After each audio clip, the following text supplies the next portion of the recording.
Perfeito. Vamos ver, então, iniciar nossa aula. Pessoal, essa aqui é a aula de exercício, ok? Eu já tinha deixado, pelo menos eu acho que dentro do material, deixa eu dar uma procurada aqui. Deixa eu dar outro.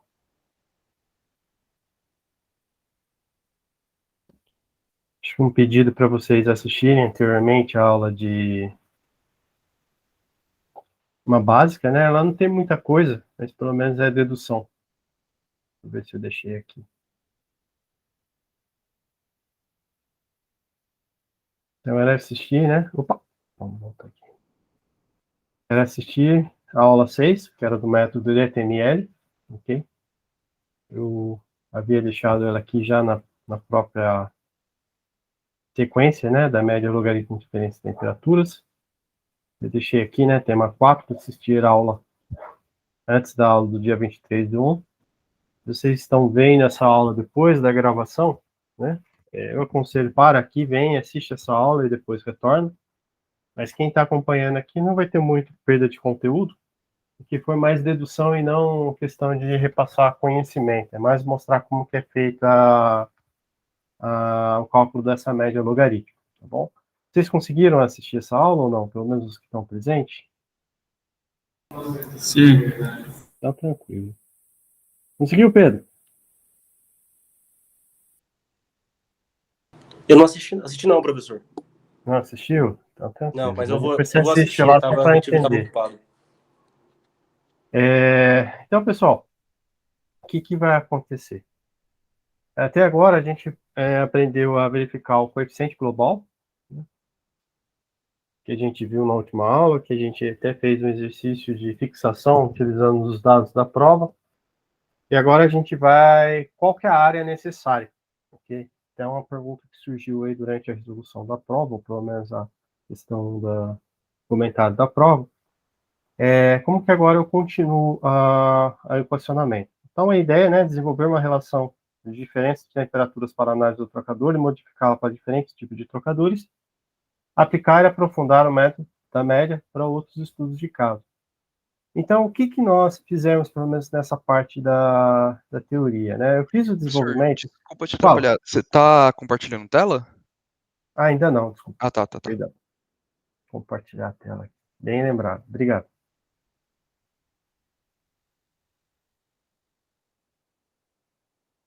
Então, o que... Deixa eu mostrar aqui só, então.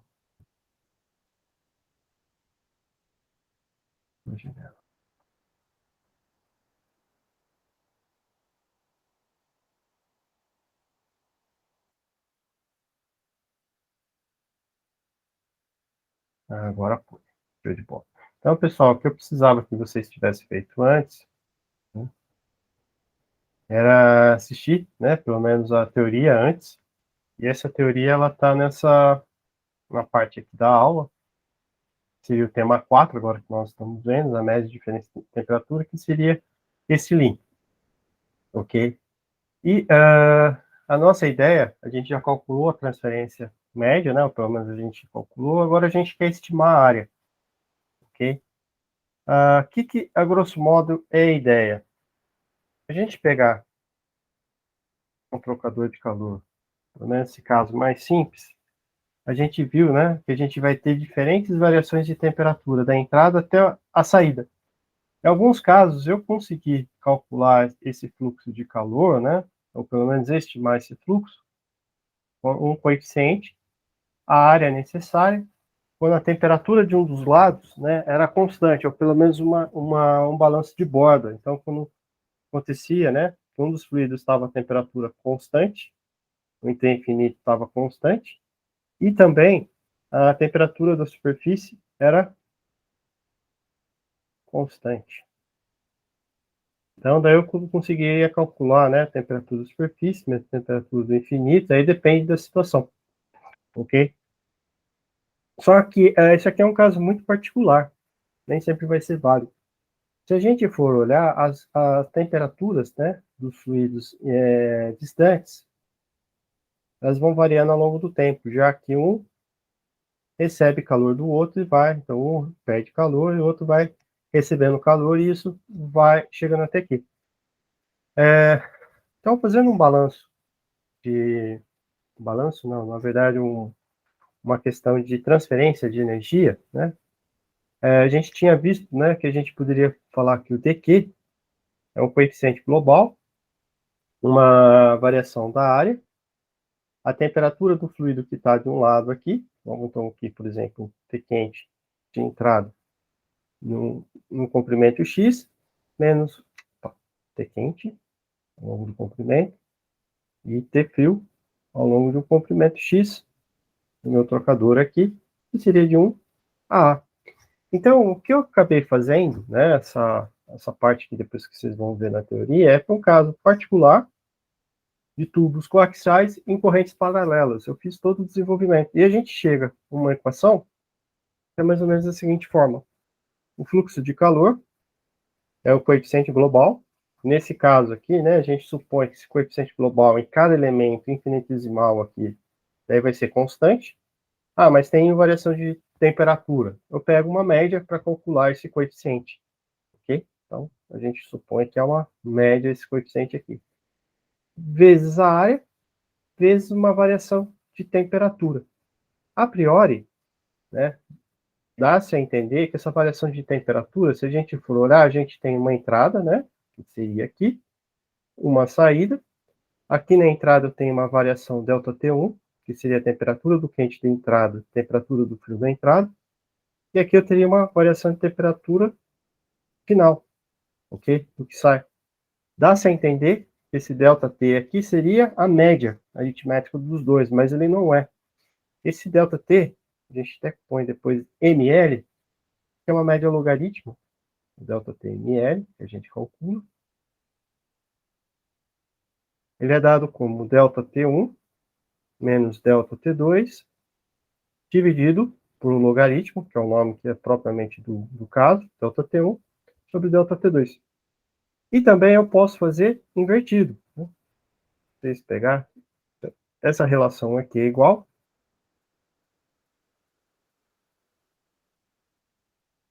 Porque no momento que eu pego, inverto isso aqui, eu tenho um sinal negativo. Esse sinal negativo pode vir para baixo. O negativo em logaritmo sobe aqui como uma exponencial. E eu posso inverter depois essa relação aqui. Então, por isso que fica isso aqui. Então, a ideia do ΔTNL é isso. Ok? Eu também fiz um comentário que, na verdade, existe um fator de forma. Aliás, um fator aqui que depende do trocador. Porque esse desenvolvimento que nós fizemos, ele é só válido para tubos coaxial. No caso, eu fiz o desenvolvimento para corrente paralela, mas a ideia também pode ser colocado para corrente em contracorrente. O desenvolvimento feito aqui. E só um comentário, depois eu percebi, né? No desenvolvimento do termo aqui, ficou um sinal negativo aqui no final, que depois eu não soube como explicar essa mudança, né? Esse negativo aqui, daí mais eu supus positivo, por causa na hora dessa integração. Quando eu fiz essa integração aqui, ó, é da entrada à saída. Então, o símbolo aqui deveria ser o de saída e aqui o de entrada. Então, eu fiz esse erro. Então, essa inversão aqui é o negativo que aparecia nessa parte aqui, que depois eu supus o positivo. Né? Daí seria TQ da saída menos temperatura do frio na saída, dividido pelas condições de entrada. Eu inverto isso aqui, aparece o negativo e vem o negativo aqui que se transforma isso em positivo. Ok? Só fazendo esse comentário aí. Então, a partir disso agora, eu tenho 3 equações para poder deduzir meu trocador. A primeira é o balanço de energia, ΔT, considerando que seja sempre sensível, eu vou ter uma para o lado quente e uma para o lado frio, ok? E uma equação de transporte. Essa equação de transporte, inicialmente vou só deixar aqui A, ela vai avaliar a relação de área e relação do quanto é que eu preciso trocar de calor. Ok? Lembrando outras coisas aqui. Para desenvolver esse equacionamento, tem algumas hipóteses necessárias. Entre essas hipóteses, né, eu considerei que o trocador de calor está isolado termicamente com a vizinhança, ou seja, não ocorre troca de calor com vizinhança. Na verdade, as trocas entre os fluidos são maiores do que a vizinhança. A condição axial ao longo dos tubos é desprezível. Não tem energia cinética potencial, ou elas são desprezíveis. Calores específicos, na verdade, propriedades constantes. E meu fluido não está entrando em uma fase sensível e ao longo de uma latente. O que seria isso daí? Se eu pegasse um trocador de calor, vamos imaginar lá de sistemas frigoríficos, ok? Só para nos facilitar. Eu tenho meu fluido entrando, né, no meu condensador. Vamos lá em sistemas frigoríficos, nós temos um condensador. No Professor, desculpa. condensador, Então, você falou que o trocador de calor está isolado termicamente, então todas aquelas teorias de, por exemplo, da condensação em tubo, de matriz de tubos, essas coisas a gente não está considerando, né? Porque não tá sim, vai ter porque essa na troca. verdade é o seguinte, quando vocês vão ver matriz de tubos, tem a matriz, não tem? Só que Certo. essa matriz de tubo normalmente está dentro do quê? Tá De um dentro vaso de do. pressão. É. Eu Ah, estou tá, tá. Então você está considerando, considerando que o vaso de pressão não tem troca de calor com o meio ambiente, né? exato, Entendi agora. ok? Quando a gente vê normalmente uma matriz de tubo, quando a gente vê aquele caso mais estacionário, é como se tivesse parado, ou seria uma matriz de tubo. Vamos pegar aqui um exemplo aqui, só para eu poder pegar. Eu teria uma matriz de tubo passando aqui, né, dentro de uma carcaça. Só que o que é trocado aqui com o ambiente externo, aqui é o externo. Eu considero esse fluxo com o externo próximo de zero, ok?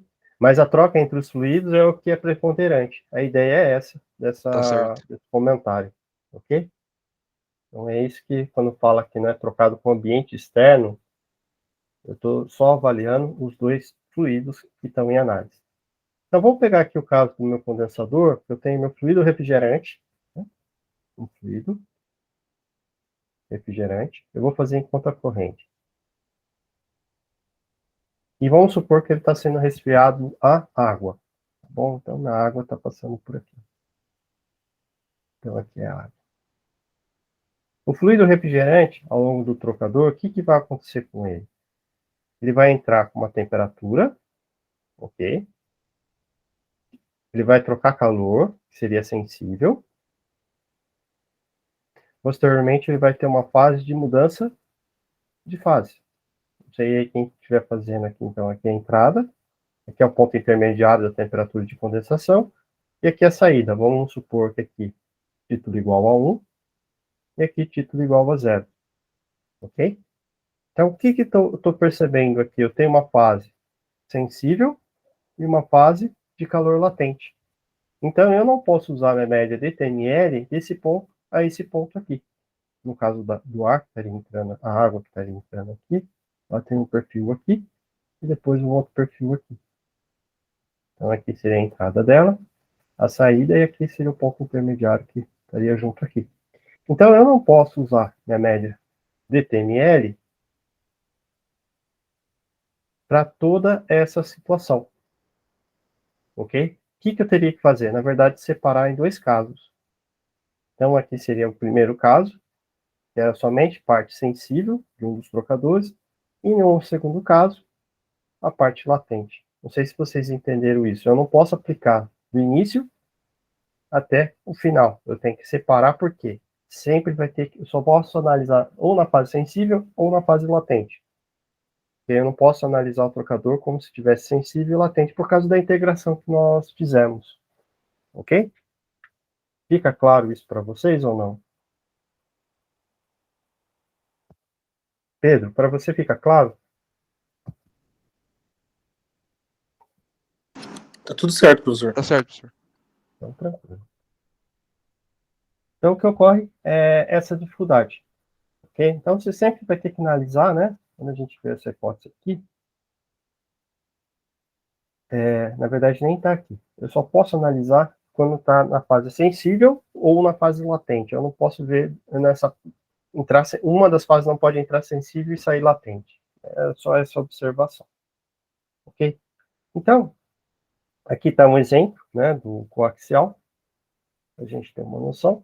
Então, tanto faz, né? As temperaturas são da entrada do fluido, principalmente paralelo, e também eu posso ver em contracorrente, né? Só fazendo essa análise. Então, vamos resolver primeiro esse exercício, o 4.1, ok? Eu vou utilizar aqui algumas coisas para fazer ele e vocês vão entender a ideia de onde a gente vem daqueles coeficientes global também, que eu preciso calcular. Posteriormente, os exercícios, quando for dado, ele vai dar o coeficiente, né, de cada lado já calculado e só faz o cálculo por si. Então, a ideia aqui é um trocador de calor bitubular. Aqui tem um caso desse trocador, né, para vocês terem uma ordem de grandeza, de tamanho. Com configuração paralela, de escoamento, é utilizado para resfriar óleo lubrificante de um grande motor de turbina a gás industrial.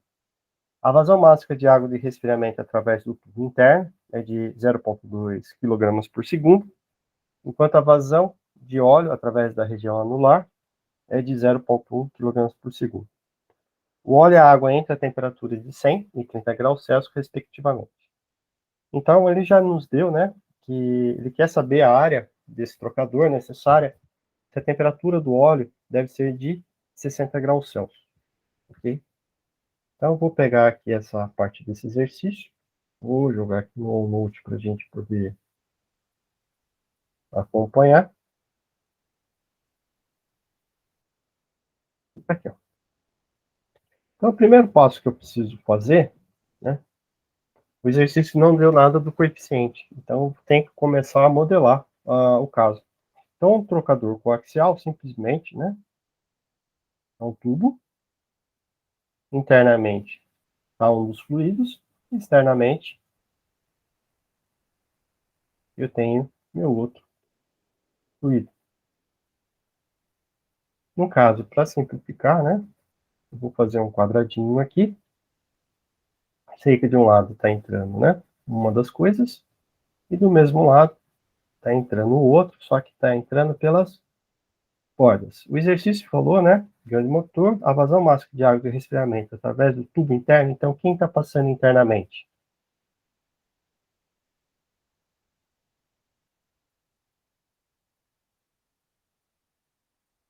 Água, ok? Ele falou que a temperatura de entrada dessa água, então aqui, ó, vai ser a entrada para ambos os fluidos. Então, na entrada, ele fala que a temperatura de entrada da água é 60 graus Celsius. Ele fala mais alguma coisa? Não, ele só fala que o DI, né, esse diâmetro mais interno aqui, deixa eu fazer aqui,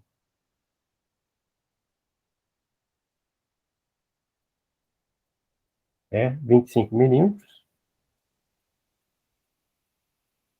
Ele faz o comentário que a vazão máxima de água é 0,2, enquanto a vazão através da região anular, DE, então aqui agora a outra região aqui,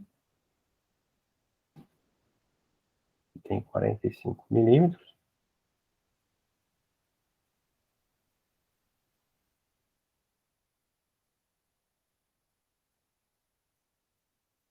Tem vazão 0,1 kg por segundo. Ok? Então, ele fala que daí, né, quero saber a temperatura aqui de saída. Tem que ser 60 graus Celsius. Então, sem entrada, eu sei que a temperatura de saída da água... Ai, desculpa. Eu falei besteira. Então, ele falou que o óleo... ele falou que na entrada esse óleo tem temperatura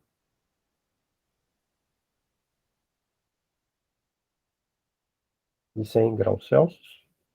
Ó, fiz erro aqui, tá bom, pessoal? Aqui não é 30. Aqui não é 60, aqui é 30. E aqui é 60 graus. Opa, umzinho aqui. Estou querendo o valor final do exercício. Na verdade, aqui é meu fluido quente. Está com 100 graus Celsius. Então, agora, o que eu preciso fazer? Eu tenho que calcular meus coeficientes. Ele falou alguma coisa da espessura dos tubos?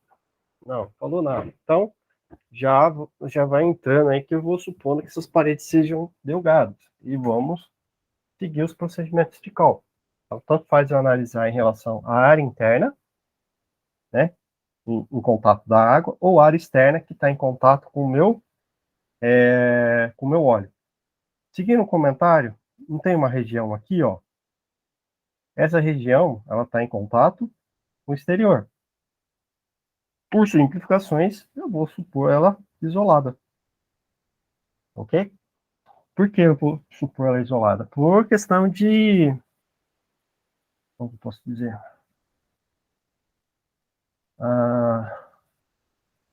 Vai trocar calor, mas o calor vai ser desprezível frente aos calores trocados entre os fluidos. Ok. Então vamos lá seguir a sequência. Então, o primeiro passo eu tenho que calcular meus coeficientes de convecção. Por que eu vou calcular esses coeficientes de convecção? Se a gente voltar a uma das aulas, introdução ao coeficiente global, eu vou pegar um caso bitubular, tá bom?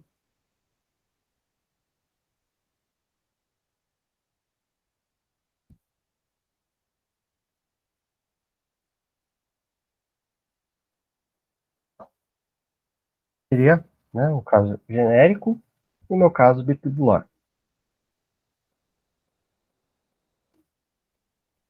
Só toma cuidado agora com a sequência de nomenclatura, porque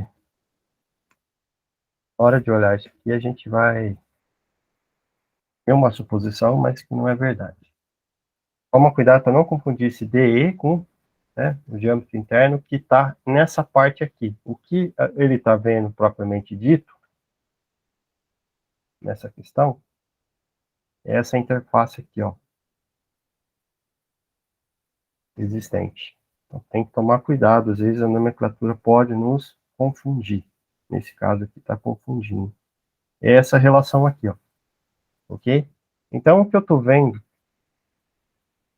vou pegar essa ainda aqui, eu estou olhando essa interface existente aqui, ó. Isso aqui que eu acho que é importante, essa interface, ok? Então, quando ele fala que é o diâmetro externo dessa interface e o diâmetro interno dessa outra parte. Mas como ele não deu valores, né, eu vou considerar essa espessura muito pequena. Então, qual a primeira simplificação que eu vou fazer? Ó? Isso aqui vai tender a zero. Eu tenho a área interna e a área externa, mas essa área externa aqui, eu confundo com esse DE aqui. Na verdade, seria a parte externa, vamos colocar diâmetro externo. Sim, não vou. Se a gente for olhar a área interna, que está aqui dentro, em contato com a água, com a área externa, que está em contato com o fluido aqui, ó, nessa interface, elas são muito similares. Então, esse termo vai ser muito similar a esse termo. Vou supor também que não tenha deposição. Então, meu coeficiente global fica muito similar a um exercício da prova do agregado externo. Então, eu tenho que calcular esses coeficientes. Na verdade, eu posso tirar essa área para calcular meu coeficiente global para depois estimar essa área de trocador. Ok? Então, vamos iniciar para a água. Ok? Para a água, né? Para eu começar a calcular, a primeira coisa, antes de mais nada, núcleo da água, eu tenho que calcular esse núcleo, parece. E para calcular esse núcleo, inicialmente eu preciso calcular meu Reynolds, para saber qual núcleo eu vou usar, ok? Então vamos ver lá o núcleo da água. A gente viu que a gente pode calcular isso daqui, né? Como é um duto circular, 4 vezes a massa da água,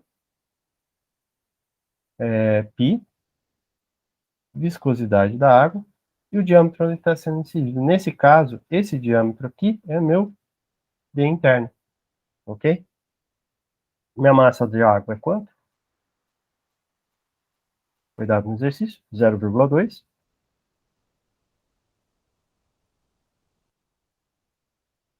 Eu tenho meu π. Preciso achar minha viscosidade vezes meu diâmetro. Meu diâmetro eu já vou passar ele para metros, né? Então seria 25 vezes 10 a menos 3 metros. Ok? E agora eu preciso achar a viscosidade da água. A viscosidade da água, como eu não tenho muitos dados, eu vou supor inicialmente a temperatura de entrada. Vamos lá, então, agora pegar a nossa tabela para fazer os cálculos. Deixa eu ver aqui, material de auxílio, planilhas e propriedades. Vou jogar todas as propriedades da água que eu vou ter interesse aqui na tabelinha ao lado. Vou fazer todos os cálculos quase na mão, mas eu vou usar só o Excel para poder me auxiliar na... Então eu vou pegar aqui a 30, todos os dados para a água. Vou abrir aqui uma parte da planilha, só para eu poder... Eu vou pôr ele em formato transposto. Vou dar um Ctrl C aqui. Vou jogar aqui com uma imagem, só para eu saber as propriedades da água. Então aqui, ó, propriedades da água. E quem eu vou precisar aqui, ó, vai ser minha viscosidade da fase líquida. Então essa viscosidade aqui, ó, 1, 2, 3, 4, 7,98 vezes 10 a menos 4. Então aqui agora eu vou calcular meu Reynolds da água. Seria toda essa formuleta aqui em cima. Então, para me facilitar, eu vou deixar aqui. Então, seria 4 vezes 0,2 dividido. Vou abrir aqui colchetes, π,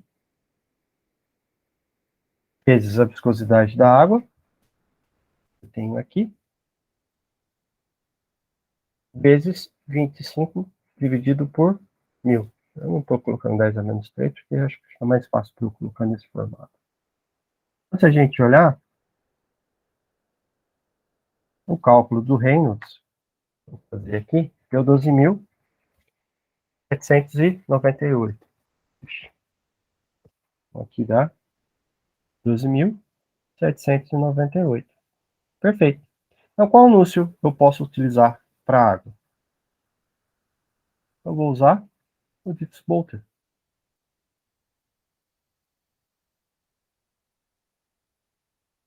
Então, vamos lá agora analisar o Ditzbolter aqui. O Ditzbolter é 0,023, Reynolds elevado a 0,8, vezes o número de Prandtl elevado a um fator n.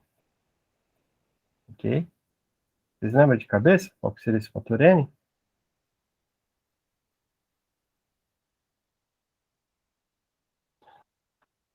Vou ter que ir lá na tabelinha para procurar no formulário de apoio.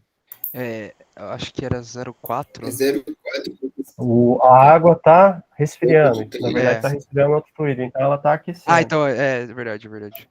Não, ela está aquecendo. Sem erro. Ela tá com essa aí. 1,4. Tá certo. 0.4, isso mesmo. 04? Então, perfeito. Vamos olhar aqui, ó. É 03 ou 04, daí o 03 aquecer. Resfriando. Natural, vamos ver se eu deixei aqui bonitinho. Não deixei. Tá mais ou menos aqui. Perfeito, viu, pessoal? Como ele está aquecendo, seria o 0,4. Então, tranquilo. Então, eu vou lá. Vou deixar aqui em vermelho. E vou fazer esse cálculo. O Reynolds a gente já calculou aqui. O Prandtl que eu vou utilizar é do líquido. É um chute inicial. Eu não tenho a temperatura de saída da água. Ok? Então, vamos lá. Então, esse valor aqui deu 5,535. Eu vou fazer o cálculo aqui só para me facilitar. Então, o Lúcio seria quem? 0,023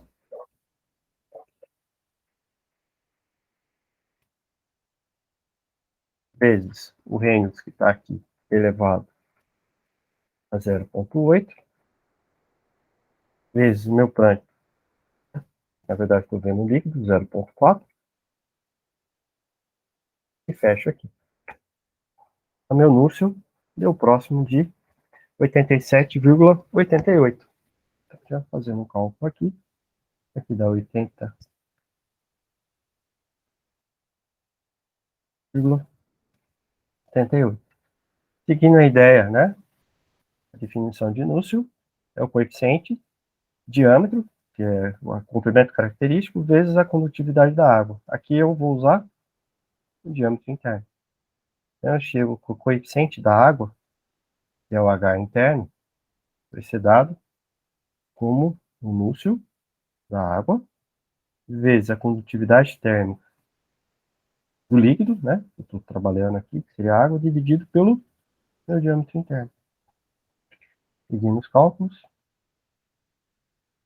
Então, H vai ser núcleo vezes a condutividade do líquido, do fluido, né, que estou trabalhando, dividido pelo diâmetro interno. O diâmetro interno, copiei aqui, vou pôr 25 dividido por 1000. Queria criar aqui uma tabelinha separada para cada um, para facilitar. Então, esse valor aqui deu 2.119,4. Fechar bonitinho, 2.119,38. Lembrando, pessoal, por unidade no que eu estou trabalhando, né? Não vai deixar aí as coisas sem unidades. Então, perfeito. Eu já calculei meu coeficiente interno. Agora eu preciso calcular meu coeficiente externo, que vai ser o do óleo. Ok? Só lembrando, pessoal, na hora de avaliar, eu tenho esse DI, tem esse DE, e a área de análise seria isso aqui, ó. Tá bom? Bem, no cálculo, né, ele falou que a vazão máxima do óleo é quanto? Vazão máxima do óleo, a entrada não tem. A do óleo é 0,1. Aqui seria a vazão do óleo, é 0,1 kg por segundo. Ok? As propriedades que eu vou pegar. Eu sei que o meu óleo vai ter que entrar a 100 e sair a 60 graus Celsius. Então, como eu já tenho as temperaturas de entrada e saída, meu conselho é pegar uma intermediária. Por quê? Para ajustar aqueles erros que vai ocorrer. Então, 100 mais 160 dá 160, dividido por 2, então eu pegaria as propriedades do óleo a 80 graus Celsius. O exercício que a gente está utilizando como base aqui, já nos foi dado essa questão. Então, vamos pegar aqui. Eu tenho aqui minhas propriedades do óleo a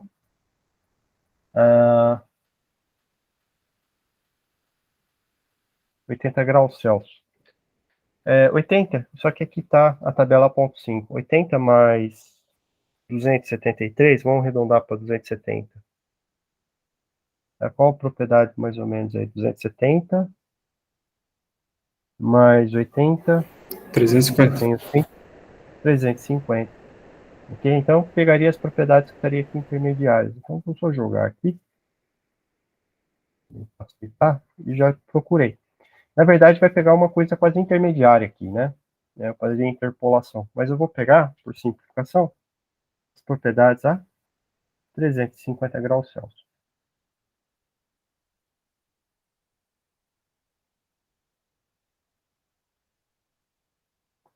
Graus Celsius? Não, Kelvin. Ok? Então, vamos lá. Vou calcular o Reynolds. Como que eu calculo o Reynolds? O velocidade média, diâmetro hidráulico, vezes a viscosidade. No caso aqui, o óleo. Esse diâmetro hidráulico aqui, ele é o DI, diâmetro externo, menos o diâmetro interno. Eu fiz essa dedução para vocês, desse Reynolds aqui na parte coaxial.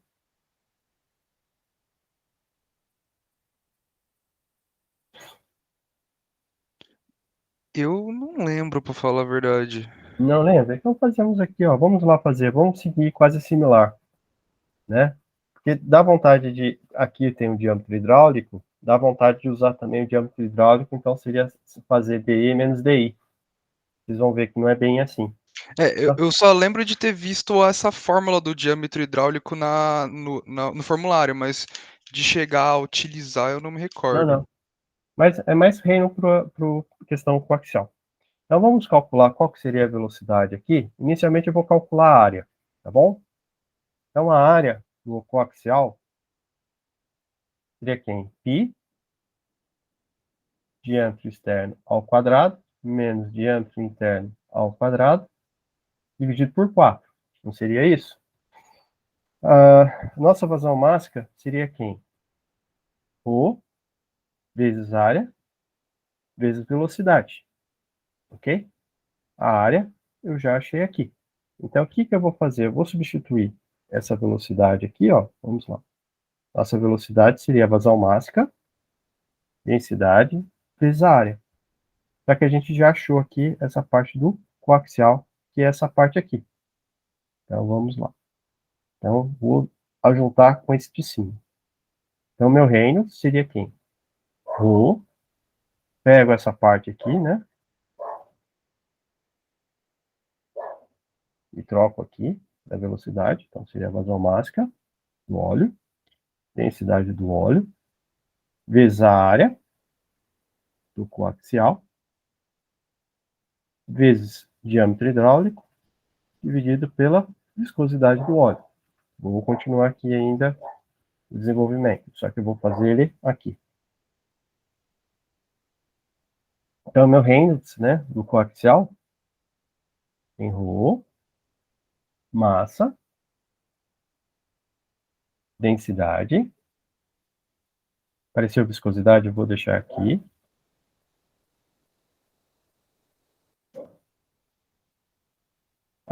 Vai aparecer esse diâmetro hidráulico e vai aparecer a área aqui embaixo, ok? Isso aqui eu posso simplificar com isso, que é a mesma densidade, então vai ficar massa, viscosidade. Eu não vou pôr o símbolo aqui só para não me atrapalhar muito. Diâmetro hidráulico, qual é a definição de diâmetro hidráulico? Diâmetro externo menos o diâmetro interno relacionado a essa área aqui, ó, tá bom? Então, seu DI menos DE. Vamos seguir mais um passo aqui. E a área que nós achamos aqui, ó. I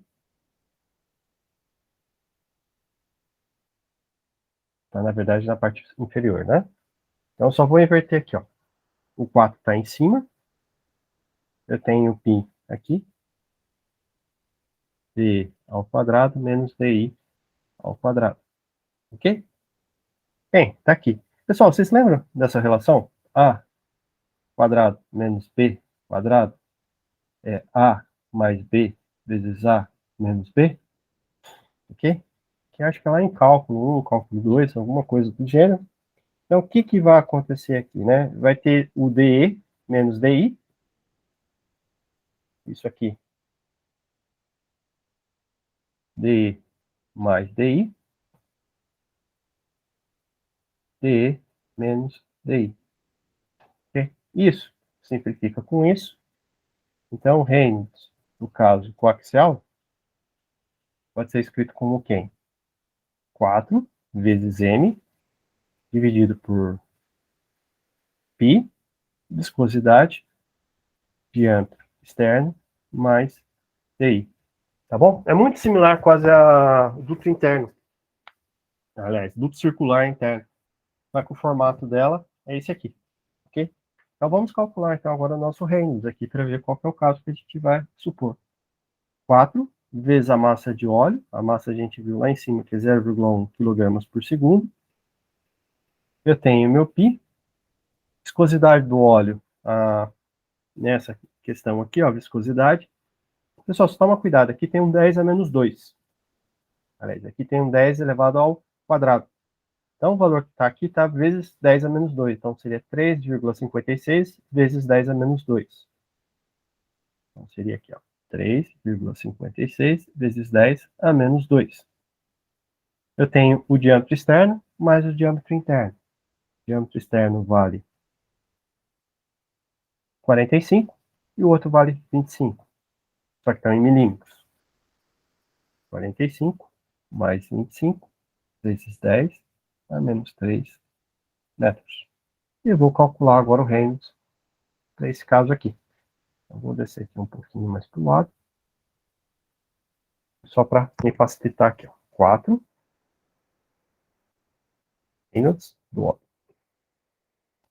Seria 4 vezes 0,1 dividido por π vezes 3,56 dividido por 100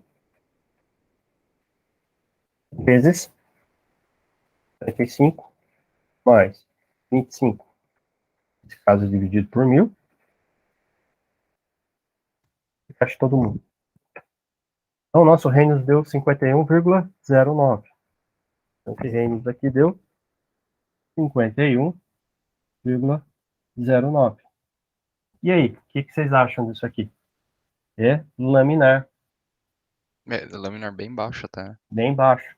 Então, agora, qual que seria o laminar? Temperatura da parede constante ou fluxo de calor constante?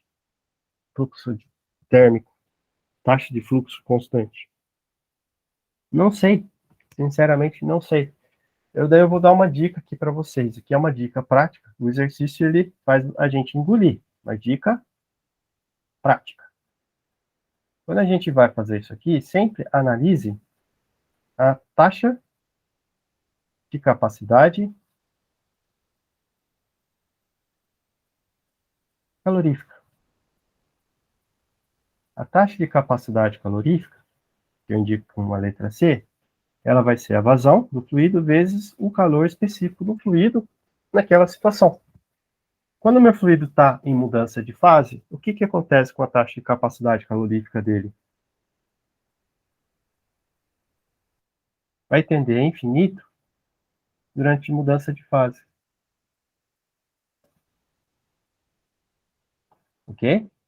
Durante mudança de fase. Por quê? A variação de temperatura ela vai tender a zero. Né? Não existe variação de temperatura ali do fluido. Então, essa é a ideia durante a mudança de fase.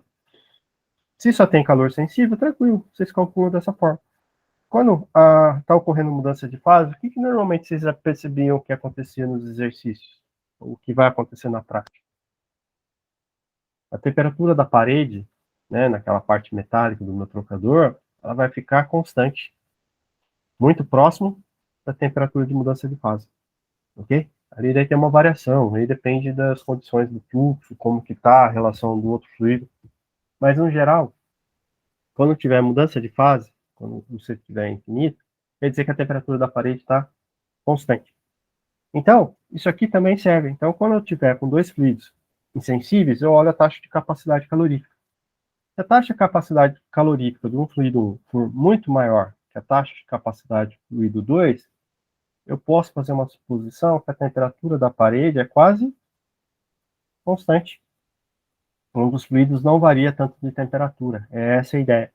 Agora, se o C1 tiver quase a mesma ordem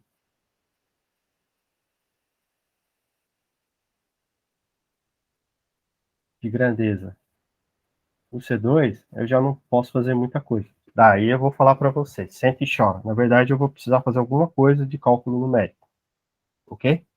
Mas a gente sempre vai utilizar os casos mais simples ou simplificados, pelo menos para ter uma ideia geral. Depois a gente parte para recursos computacionais avançados. Então, ok, vamos avaliar a taxa de capacidade calorífica da água e do óleo. Então, seria a vazão da água vezes o CP da água, vazão do óleo vezes o CP do óleo. Vamos ver da água, é 0,2 kg por segundo. E o CP da água? Vou chegar aqui, mas eu sei que vai ser próximo de 4,18. 4,8 kJ quilograma Kelvin. 4,18 kJ quilograma Kelvin. Fazendo mais ou menos esse cálculo aqui, ó, quilograma simplifica o quilograma, tem o quilojoules por segundo que vai dar o quilowatts, e eu vou ter o Kelvin. 0,2 vezes o valor aqui, vai dar alguma coisa 0,8. Né? E aqui vai ter o 16, 32. Vai dar mais ou menos 0,8. Não vou fazer com tanta precisão. Vamos fazer do óleo 0,1 kg por segundo. Quanto que é o CP do óleo? 2,18.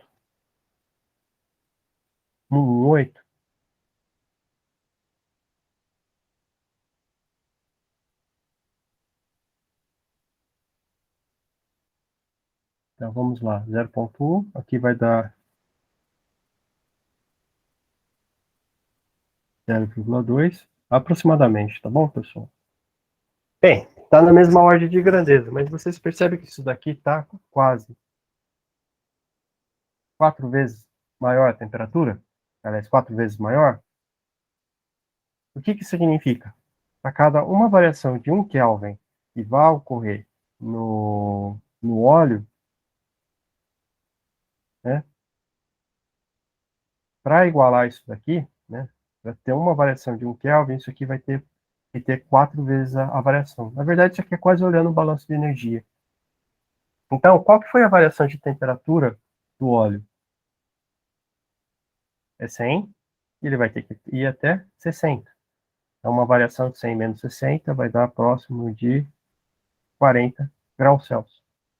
A variação de temperatura da água, vocês vão ver, se isso daqui tem que ter 40 a variação, isso aqui tem que ter próximo de 10 graus Celsius, porque dessa taxa de capacidade.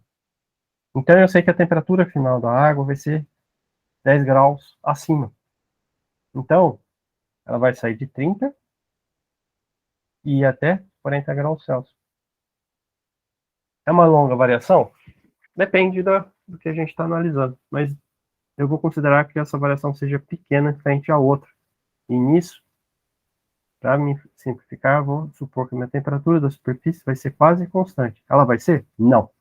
Vai dar erros essa simplificação. Isso aqui depois eu tenho que ver com a parte numérica. Mas aqui fica só a minha questão para fazer essa análise. Então vamos agora então seguir parte do procedimento para verificar como que vai ficar aqui o restante. Então eu vou supor, para fazer esse cálculo do Lúcio, e minha temperatura da superfície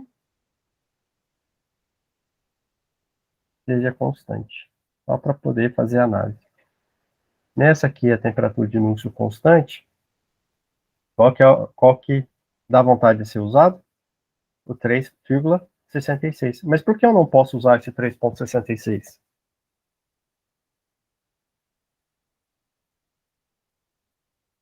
Porque não está totalmente desenvolvido? Dá uma olhada aqui para cima. Não, o seu Reynolds é menor do que 2000, mas é os... É duto Em circular? tubo circular, não, não é. Não, O seu é tubo concêntrico. tubo concêntrico. Então teria que ser isso aqui, ó. Tá bom? Seria essa tabela aqui que a gente precisaria. Não, essa aqui não. Essa aqui, ó.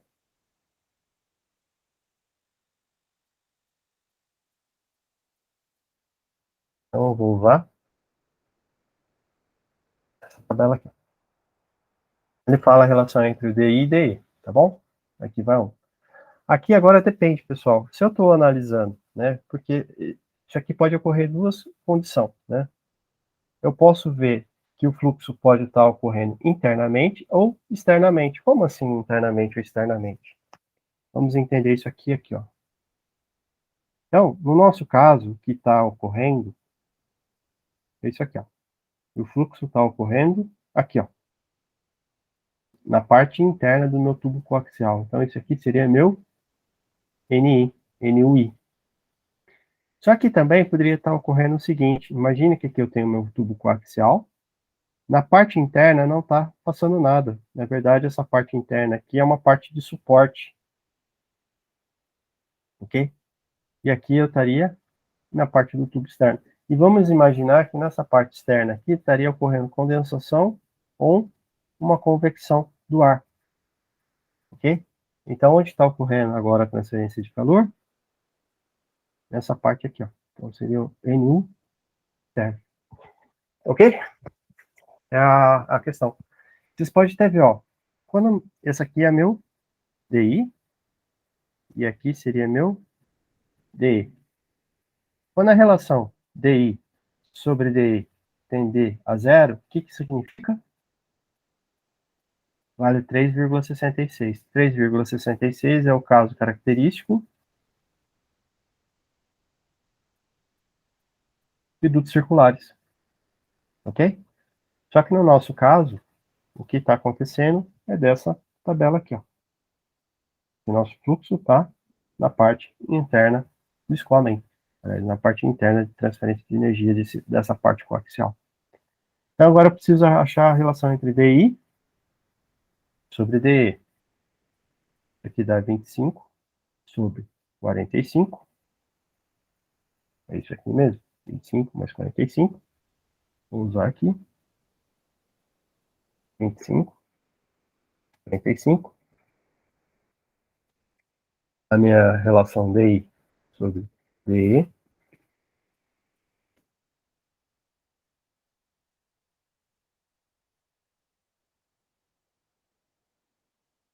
Está próximo de 0,55. Tenho aqui? Não. Tá alguma coisa aqui, ó. Tá bom? Então, só para poder facilitar aqui, eu vou interpolar os valores. 0,5. 1. Que seria o 5,74. Eu quero aqui o 4,86. Okay? Então, o que eu vou fazer? Simplesmente é fazer a interpolação. Para fazer a interpolação, eu vou inserir os pontos. 0,5. Aqui seria o 0,55. Aqui seria a relação de 1. Eu quero achar esse núcleo. Esse valor aqui é o 5,74. E esse outro valor aqui é o 4,86. Então, vou fazer a relação total sobre essa relação aqui. Então, vamos lá. Então, eu vou ter 1 menos 0,5. Estou fazendo total sobre a parcial. E o 0,55 menos meio. Então, eu fiz a total. Então, seria, agora essa total seria o final, né? 4,86 menos 5,74 dividido pelo núcleo menos 5,74. Bem, vamos fazer aqui por partes aqui. Então, vou jogar agora esse daqui para cá. Eu vou fazer essa primeira parcela aqui, só para mim facilitar. 1 menos 0,5 dividido por 0,55 menos 0,5 no 10. Então, esse 10 está multiplicando para cá. Então, eu vou passar o valor para lá e vou dividir isso daqui por 10. Então, vamos lá. Deu 4,86 menos 5,74 dividido por essa outra parte. É um valor negativo. É condizente, né? Porque agora, o que está acontecendo aqui, ó? Núcleo menos 5,74 vai ser igual a menos 0,088. É isso? Então, meu núcleo, a parte interna, né, o do óleo, vai ser 5,74, que passa positivo, menos 0,88, 0,88. Deixa eu pegar aqui e fazer agora o cálculo aqui. 5,74 menos, na verdade mais, né, porque já aproximadamente menos.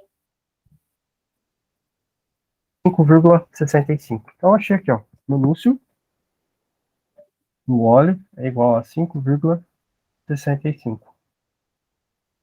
Para a gente calcular isso aqui, a gente vai saber que é o D, né? Quem que seria esse D aqui agora? O diâmetro característico, o diâmetro hidráulico. Então, seria quem, né? O diâmetro hidráulico. DE menos DI. Ok? Então vamos lá. Coeficiente do óleo. Eu vou pegar aqui e achar a condutividade do óleo, que vai ser extremamente baixa. A condutividade do óleo é 138 vezes 10 a menos 3. Isso aqui é 138 vezes 10 a menos 3. 45 menos 25, isso aqui dá 20 vezes 10 a menos 3. Eu vou fazer o cálculo aqui.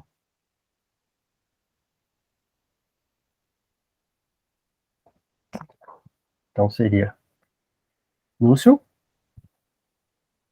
vezes 25 dividido 25, não é 20, dividido por 1000, dividido agora pela condutividade do óleo, seria 138, dividido por 1000 novamente.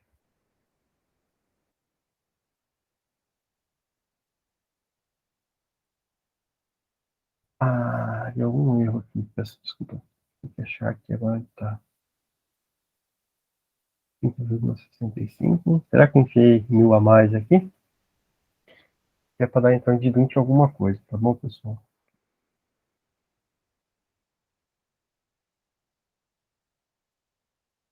É 45 menos 25. Vamos ver aqui, então, separados. Então, vesícula. Mecânico hidráulico. 45 menos 25. Isso aqui está em milímetros. Dividido por 1000. A condutividade térmica do óleo é 138 vezes 10 a menos 3.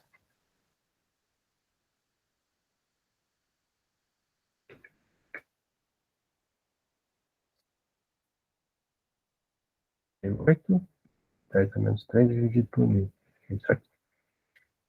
Então, vamos ver agora se agora sai certo. Pulso do óleo é igual a pulso vezes câmbio hidráulico dividido pela... Ah, agora entendi. Inverti aqui. Seria, em vez da condutividade do óleo, inverti aqui, ó, tá bom? Tá 8. 38,998. Posso mandar para 40? Acho que é tranquilo, né? Tranquilo. Só o Prant que é problemático arredondar, professor? Ou também não acaba não sendo? É porque eu sei que tem umas correlação que você precisa do Prant Ah, não, um sim. certo nível. Depende da variação que vai ter. Que na verdade ele analisa o plant da camada. Uhum. Se tiver muita variação de temperatura, tem que tomar cuidado. Daí Tá, precisa. Tá bom? tá certo. Variação de temperatura em entrada e saída. Ou a variação entre o que está do fluido e o que está na superfície for muito grande, porque faz-se uma análise da temperatura da camada média. Ok? Então, pessoal, aqui agora a gente vai fazer o coeficiente global. 1 dividido por 40, mais 1 dividido por... Quanto que é o valor aqui? 12.000, não, 12.000 não. 2.119,38. 2.119. Nem precisa falar que o meu coeficiente global vai ficar muito atrelado à minha resistência, né? O que é o tal menor. Vamos lá calcular. Tenho os dois dados aqui, eu tenho um aqui, o outro aqui. Então, só para eu calcular. 1 dividido isso.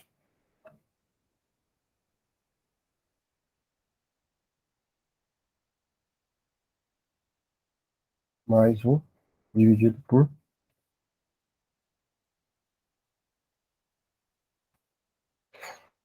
A gente precisava fazer, né? Isso aqui eu já sei que está muito próximo do 40, mas no nosso caso deu 38,29.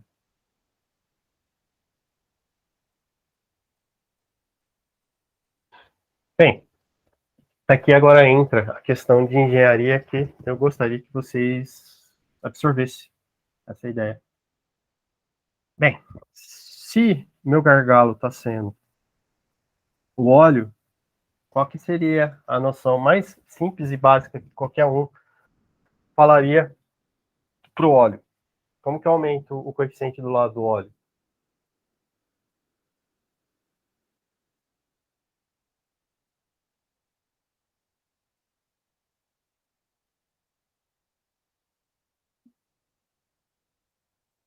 Gabriel, Pedro, André, João, como que eu aumentaria isso daí? A vontade é falar o quê? Aumenta a vazão máxima, né? Eu ia Isso. falar da aumentar a vazão. Que é o mais Se aumentar fácil. a vazão máxima, aqui é o ponto que eu vou falar para vocês. Tem esse pensamento em engenharia quando vocês forem fazer. Se eu aumentar, dobrar a vazão máxima, o que vai acontecer com o meu Reynolds?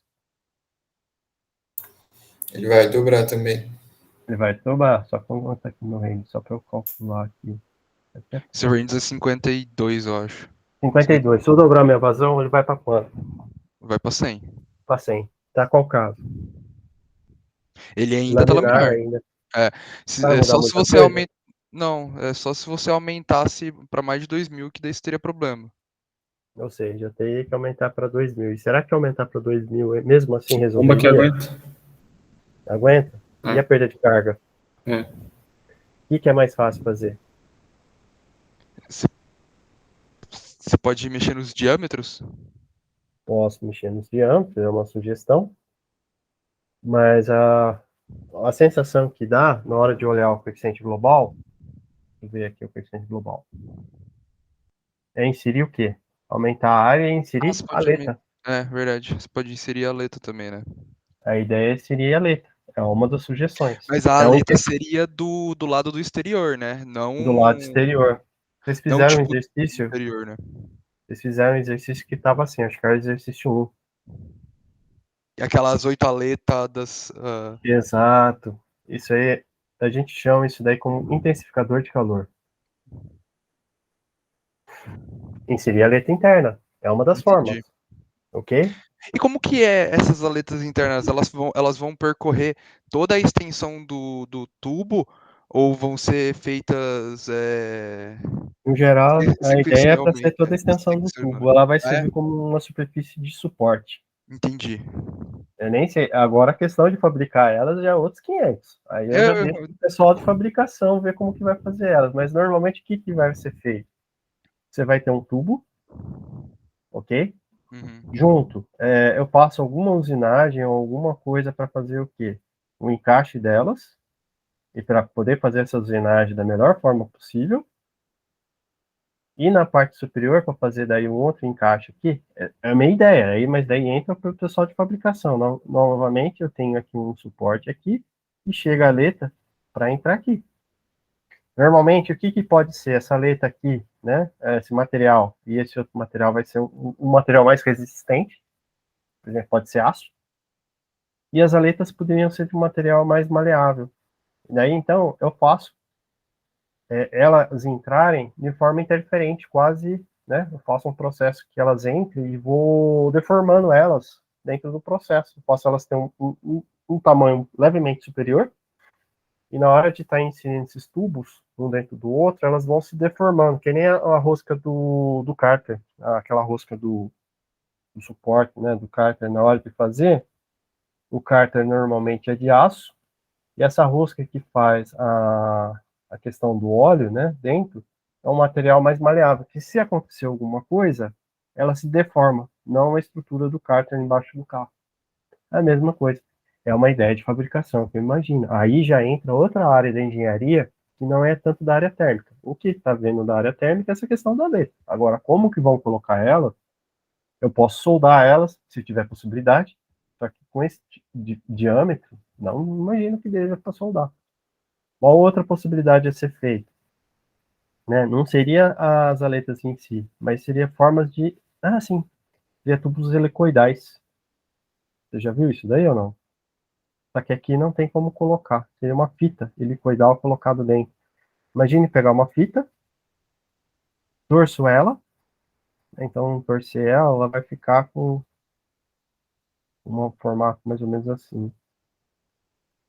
E faço ela entrar em contato. É uma outra possibilidade. E assim vai sucessivamente. Existem trocentas formas para fazer isso daqui. A questão é depois sentar e analisar qual é o processo de fabricação que eu tenho viável para fazer elas. Ok? A outra coisa, pessoal, então, é esse o pensamento que eu quero que vocês tenham, né? Aí acho que aqui é engenharia. Poucos que vão pensar nesse formato aqui. Tem muita gente que vai falar aumenta a vazão, só que aumentar a vazão não vai resolver o seu caso, não. Muito pelo contrário, você só vai ter gasto de energia lá na sua bomba, mas a troca de calor não vai ocorrer. Só que antes de falar uma besteira dessa, o pessoal técnico montar, você já está tendo essa visão técnica para analisar de uma forma matemática, ok? Eu acho que isso que é interessante. Você não precisa fazer trocentos modelos, aliás, você não precisa fazer um modelo físico para experimentar. Inicialmente, faz o modelo matemático, verifica as possibilidades, tenta otimizar esse modelo matemático para as condições que você quer, daí você monta o modelo físico, que possivelmente não vai ser igual ao modelo matemático, que tem as hipóteses, implicações, mas aí você vai aparando, ok? Esse aí é minha contra-argumento, muitas vezes que eu vejo o pessoal de dos projetos de extensão, Baja, Aerodesign, né? Se a pessoa não tiver experiência no que está montando, normalmente é tentativa e erro, e essa tentativa e erro é muito caro, né? Não tem recurso limitado para montar o carro, montar o avião, ou muitas vezes na empresa, né? Você não vai ter um recurso limitado para montar o protótipo. Então, se vocês sentam, olham, analisa tudo que está acontecendo, tenta achar um ponto de melhor otimização, coisa do gênero, já pensando, faz, depois senta lá com tem umas ferramentas também de produção para sentar e analisar quais são as possibilidades de falhas que vão ocorrer, para já tentar solucionar na fase de projeto. E depois começa a montar. Porque depois que o negócio já estiver montado, ter que ficar fazendo modificação da parte física, né, é horrível e custoso. Mas tranquilo.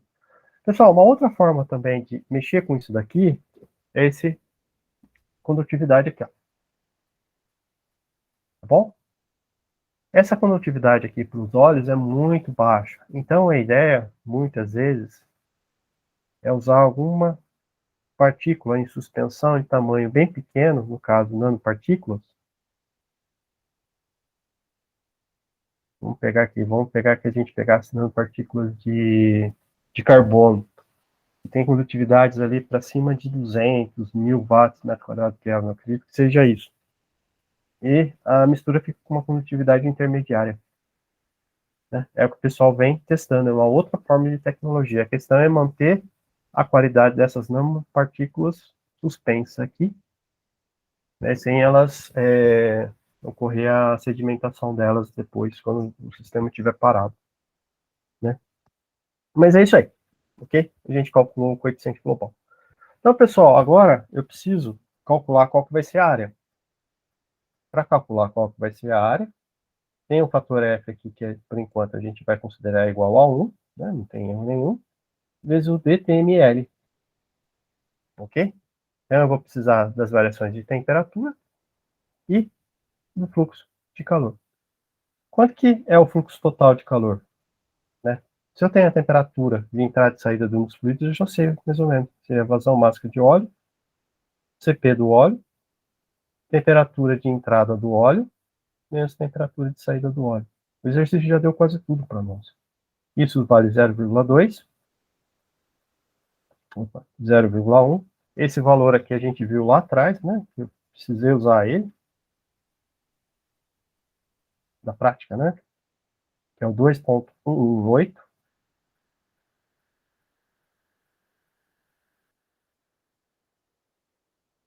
Isso aqui é kilojoules, quilograma Kelvin. Isso aqui é quilogramas por segundo. Temperatura de entrada é 100, sai com 60. Então, nossa variação de temperatura é 40 graus Celsius. Olhando todas as unidades aqui, vocês vão ver que isso aqui é para sair em quilowatts, ok? Então, vamos lá fazer o cálculo. Que agora eu vou fazer com precisão, né? O que eu estava vendo lá, 0,1 vezes 2,18. É 2, opa, 0 ponto. E faço isso. vezes a variação de temperatura, que eu já sei que é 40 graus Celsius. Então vai ser 8,912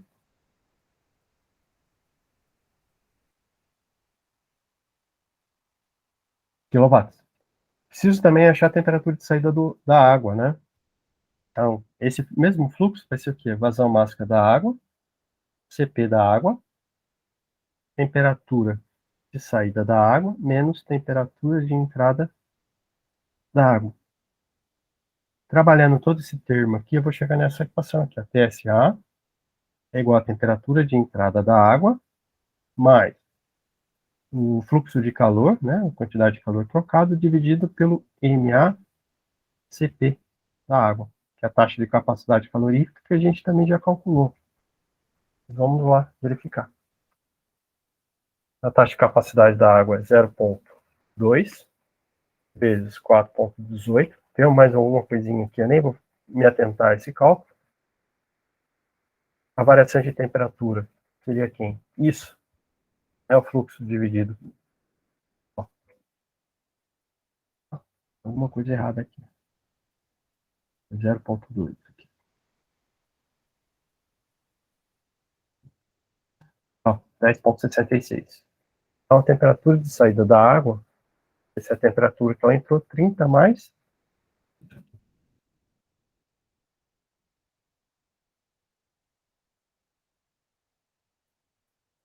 dá 40,66. Perfeito. Eu vou achar aqui que a temperatura de saída da água 40,66.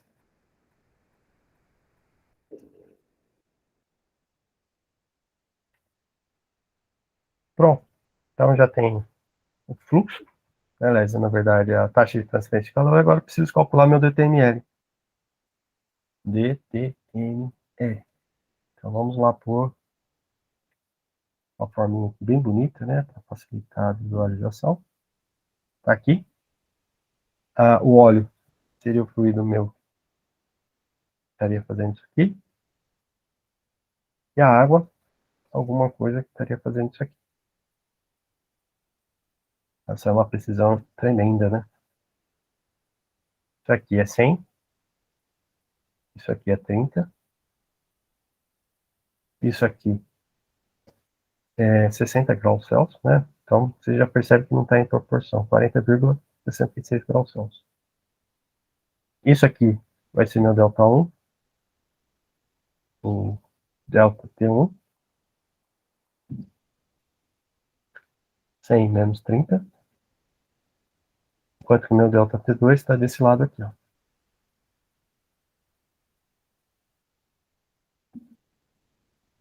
Sessenta menos 40,66. Vou fazer o cálculo aqui, de forma separada. Então, o exercício é longo, né? Vou fazendo as partes aqui, ó, porque na verdade o exercício de DTML está aqui só, viu?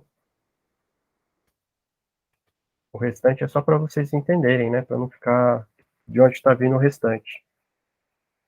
A outra parte vai ser 60 menos 40,66. Um deu 40 graus Celsius e o outro deu 19,34 graus Celsius. Ok? Pronto. Está resolvido o exercício, pessoal. Agora é só calcular o DTML. Como que é o DTML? Vocês escolhem se eu quero começar com ΔT1 ou com ΔT2. Se eu começar com ΔT1, lembre que no logaritmo aqui embaixo fica o ΔT1 em primeiro. Eu vou colocar aqui o DTML em corrente paralela, CP, só para a gente fazer o cálculo. Professor, Então, vamos... 100 menos 30, né? ΔT1. 100 menos 30? Obrigado. Muito obrigado. Ia dar coisa diferente. Então, aqui agora eu vou calcular o ΔTML em corrente paralela. E o quê? Frentes, 70 menos 19,34 dividido por logaritmo. E agora eu faço a diferença aqui.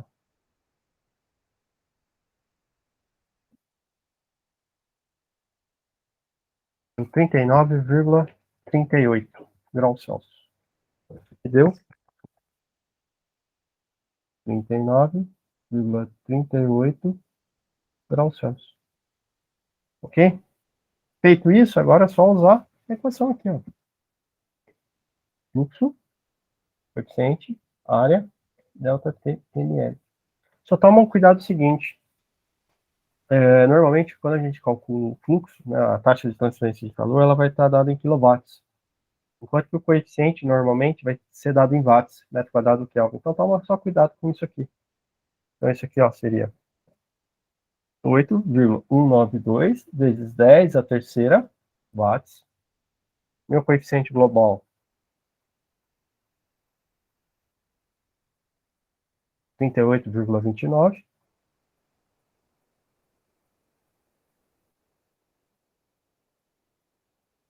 A área que eu quero calcular, vezes o delta TML. Eu achei aqui, ó, 39,38. Nossa, pronto. Minha área total do trocador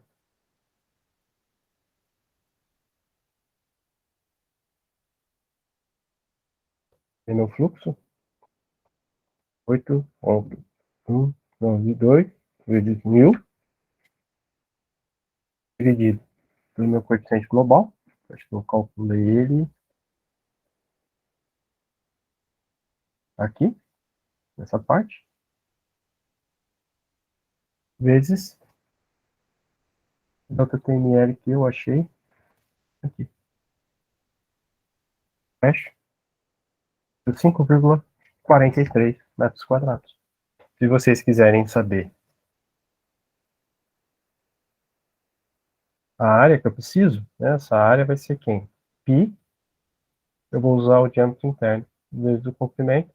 Eu acho o comprimento total do trocador. Vocês entenderam a ideia?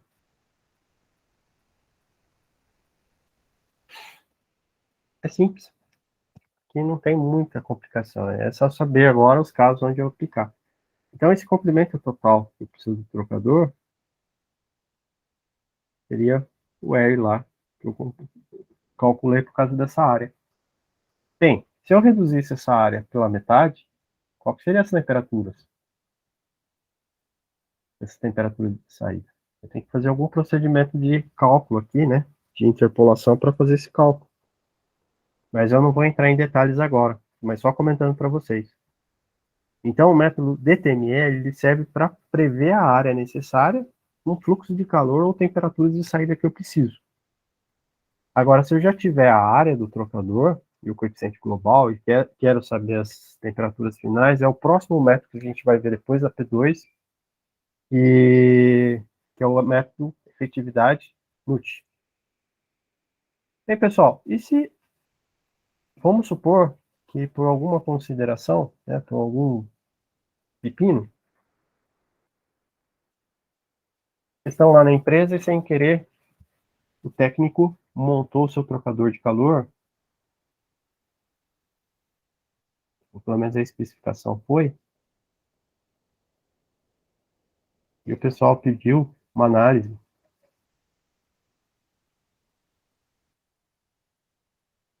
no trocador em contracorrente.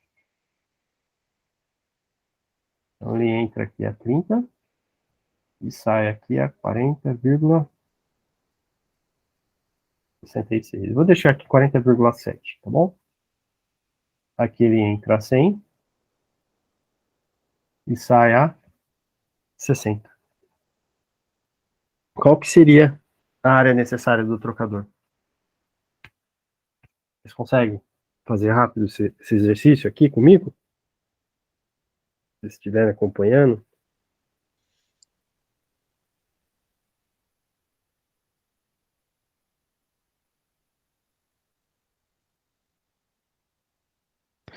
Não sei dizer.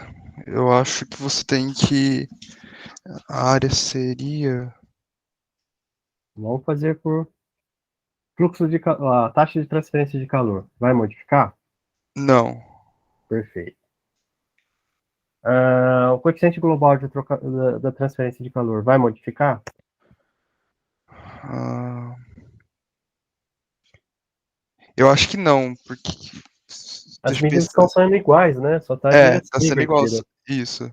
Então, perfeito. O coeficiente também não vai modificar. Quem que vai modificar? Vai ser a área que vai modificar, né? Mas, a grosso modo, aquele delta TML, Isso. né? Então, Vamos lá, então, verificar aqui, ó, delta TML. Vamos pegar aqui, ó. Então, agora o delta TML, aqui, estaria em Delta corrente cruzada. Se está em corrente cruzada agora, o que vai acontecer? Meu delta T1 vai estar aqui, e meu delta T2 vai estar aqui. Vai ser a mesma coisa, pessoal. Qualquer trocador de calor vai ser esse formato. Delta T1 agora vai ser 100 menos 40, e delta T2 vai ser 60 menos 30. Se vocês perceberem, as variações de temperaturas vão ser menores. Pelo menos, assim, se olhar de entrada aqui, a diferença vai ser muito gritante em relação da entrada.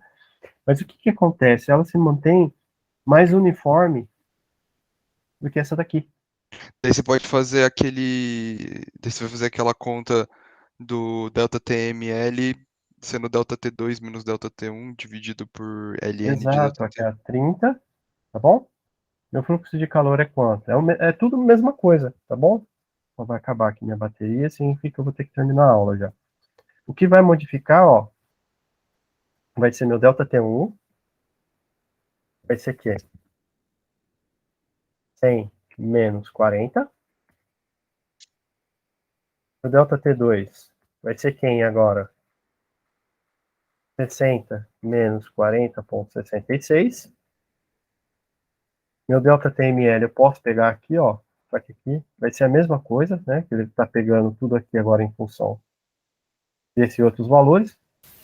Opa! 60 menos 30, né? Muito Eu bom. ia falar Eu isso. estava percebendo que tinha coisa errada aqui, ó. O que aconteceu com esse delta T aqui? Ele Aumentou. ficou mais alto. E é pra ser. Ficou mais alto porque, na verdade, a média dele, na hora que ele faz a integração aqui ao longo de todo, em corrente contra corrente. Isso aqui vai dar 43,2 graus Celsius. E vai ser maior que o DTML em corrente paralela, por causa disso.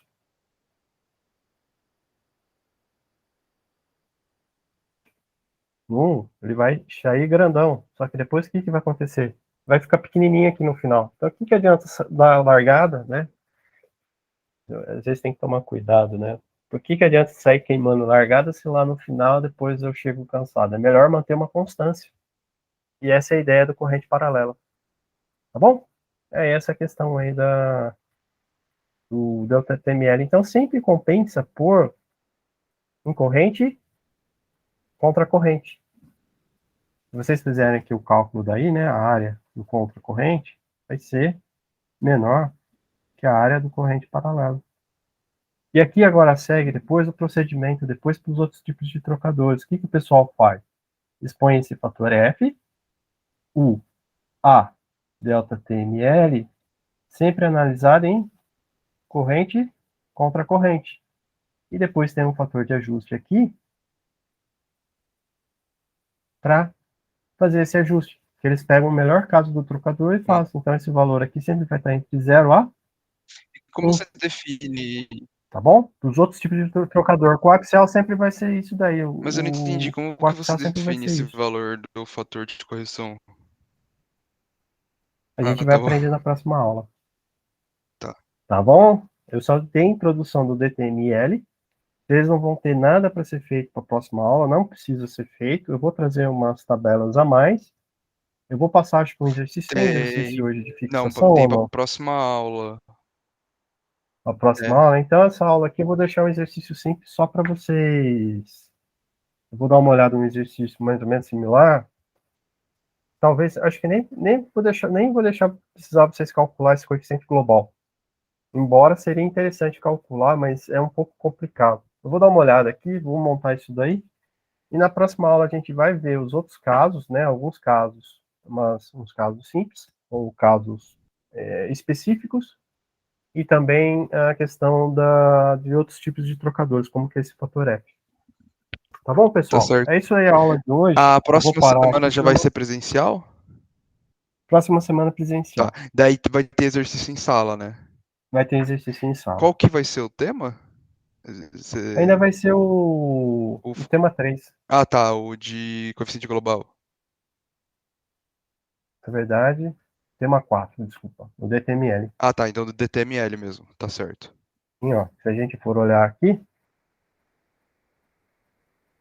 vou comentar essa questão de propriedades, falar da taxa de capacidade calorífica, eu já tentei falar para vocês. Vou pegar um caso especial da taxa de capacidade calorífica, um exemplo do 4.3, mas aí eu vou resolver com vocês essa questão aqui de outros tipos de trocadores de calor. Tá, Vai determinar. tá certo. Aí tem aqui, ó, isso aqui que poderia ser, né? Esse, Dimensionamento de um trocador, mas aí eu vou modificar isso aqui, que esse daqui já está tão batido que o pessoal acaba copiando o que tem, né, ao invés de fazer propriamente. Eu sei que gasta-se tempo, é horrível, mas sem esse esforço, a gente acaba não aprendendo. tá Mas certo. é isso aí, pessoal. Qualquer coisa, com dúvida, vocês entrem em contato, tá bom? Na aula que vem, daí eu falo a questão da vista da prova, para a gente marcar uma data. Beleza então, professor. Tá bom? Obrigado. Obrigado, Pedro. Obrigado, Andrei. Obrigado, Beleza, Gabriel. professor. Valeu. Bom descanso aí. Obrigado, professor. Também. Boa semana. Valeu, professor. Falou.